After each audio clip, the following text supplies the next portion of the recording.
Assalamualaikum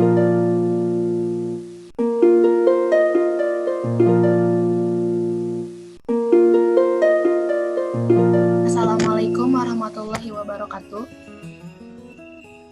Waalaikumsalam warahmatullahi wabarakatuh. Waalaikumsalam warahmatullahi wabarakatuh. Perkenalkan, kami dari kelompok 8 akan menjelaskan tentang koloid.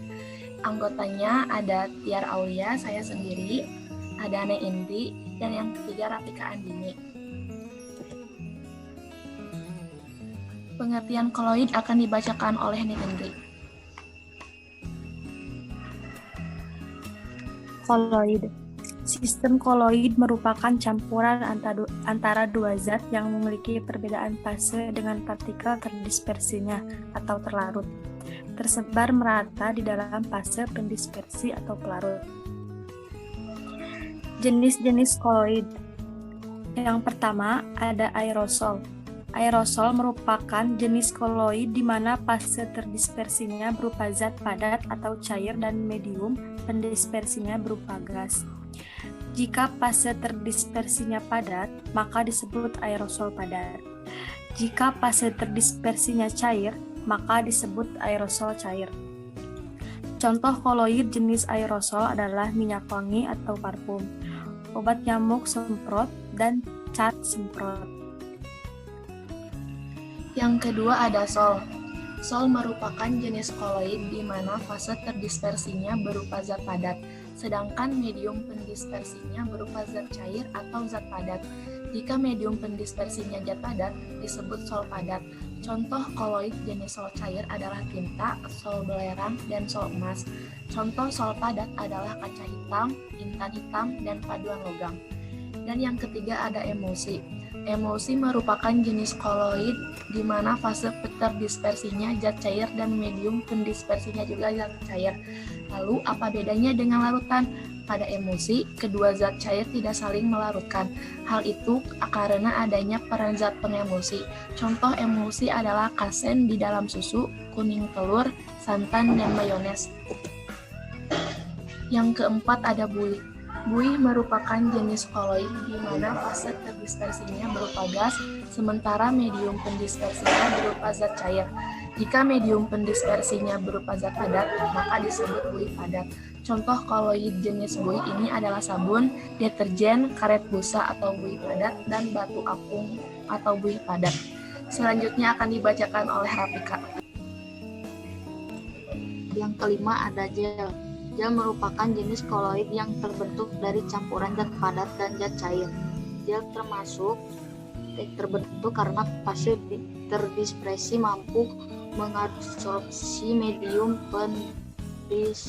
pendispersinya. Contoh gel adalah agar-agar, lem kanji, selai, gelatin, gel sabun, dan gel silika. Berdasarkan sifat elastisitasnya, gel dibagi menjadi dua, yaitu gel elastis dan non-elastis. Sifat koloid. Yang pertama ada efek pindah guguran cahaya oleh partikel koloid. Yang kedua, ukuran partikel koloid yang cukup kecil menyebabkan tumbukan antar partikel cenderung tidak seimbang. Akibatnya, gerak partikel berubah arah menghasilkan gerak zigzag.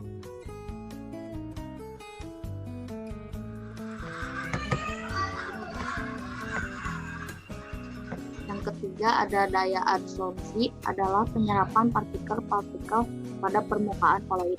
Yang keempat ada muatan listrik. Partikel koloid memiliki muatan jenis positif atau negatif.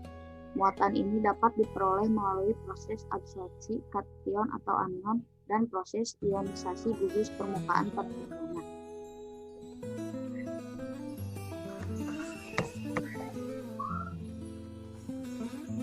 Sekian presentasi dari kelompok kami. Apabila ada yang ditanyakan, silakan.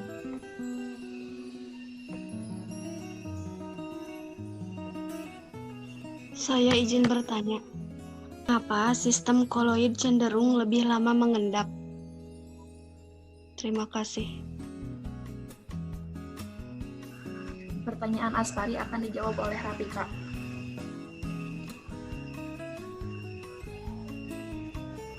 Mengapa sistem koloid cenderung lebih lama mengendap?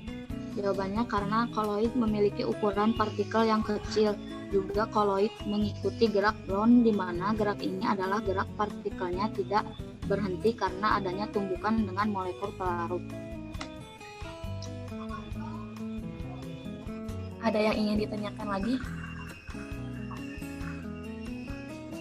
Saya izin bertanya. Ya, silahkan. Sebutkan contoh koagulasi dapat dilakukan dengan cara mekanik. Pertanyaan ini akan dijawab oleh saya sendiri. Jawabannya adalah seperti pemanasan, pendinginan, atau pengadukan, serta dengan penambahan zat elektrolit.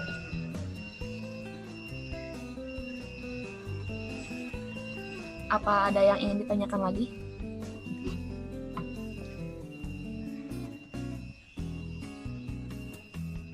Tidak, cukup. Baik, sekian presentasi dari kami. Mohon maaf apabila ada kekurangan. Wassalamualaikum warahmatullahi wabarakatuh. Waalaikumsalam. Waalaikumsalam warahmatullahi wabarakatuh.